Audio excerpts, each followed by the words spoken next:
जय भोलेनाथ, जय गुरु देवता, कुल देवता, इष्ट देवता की।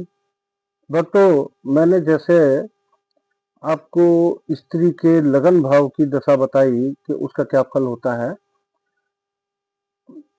शादी के समय देखिए, कुंडली में पहले भाव से 12 भाव तक का जो फल है वो अवश्य देखना चाहिए। हमारे विद्वान पंडित जो हैं वो शादी के समय देखते ही हैं, वो इस चीज का ध्यान रखते हैं।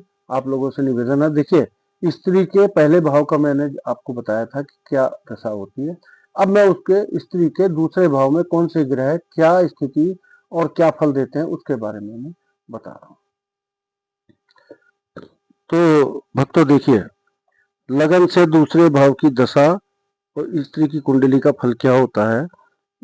ये आपका लगन है पहला भाव, ये आपके दूसरे भाव की स्थिति। यदि यहाँ इस दूसरे भाव में आपके सूर्य, शनि, राहु, केतु और मंगल, इनमें से कोई भी एक ग्रह अगर बैठा हो या इनमें से दो ग्रह कोई भी दो ग्रह इस दूसरे भाव में स्त्री के बैठे हों तो वह अत्यंत गरीब और दुखिता होती है। यानी कि वह कभी पुत्रों को लेकर दुखी है, कभी परिवार को लेकर दुखी है और कभी धन को लेकर दुखी है।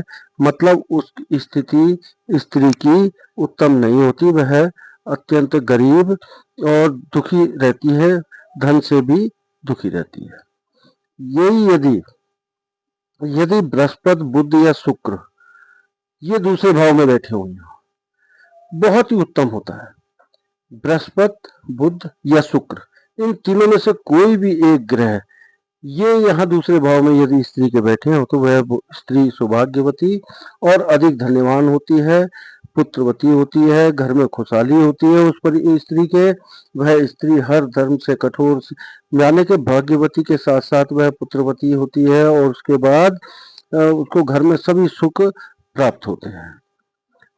और दूसरा, चंद्रमा यदि ये दूसरे भाव में बैठा हो, देखिए मैं आपको दिखा, चंद्रमा यदि दूसरे भाव में स्त्री के बैठा हो तो वह अति पुत्रवान होती है, अधिक पुत्रों वाली होती है, सभी सुखों को प्राप्त होती है, उसको धन की कमी नहीं होती है, घर में संपन्नता होती है, सबकी प्रिय होती है, वह स्त्री पतिव्रता होती है, बहुत ही शुभ माना जाता है यदि चंद्रमा और साथ में चंद्रमा होने से अत्यंत रूपवान बच्चे उसके होते हैं। तो ऐसा मेरा भाव है। देखिए, आप लोगों से मेरा विनय निवेदन है, आप लोग जो है मुझे लाइक सब्सक्राइब करें।